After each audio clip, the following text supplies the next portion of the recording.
Hey guys, today I'll show you how you can present your UI UX design on Behance using Figma. So let's get started.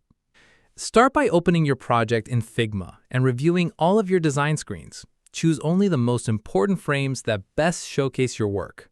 A clean and focused presentation is much more effective than uploading every single screen. Once you've selected the frames you want to display, go to the Export section in Figma. Select PNG as the export format to maintain high image quality, then export your chosen frames. Next, open Behance in your web browser and sign in to your account. Click Share Your Work and select Project to create a new Behance project.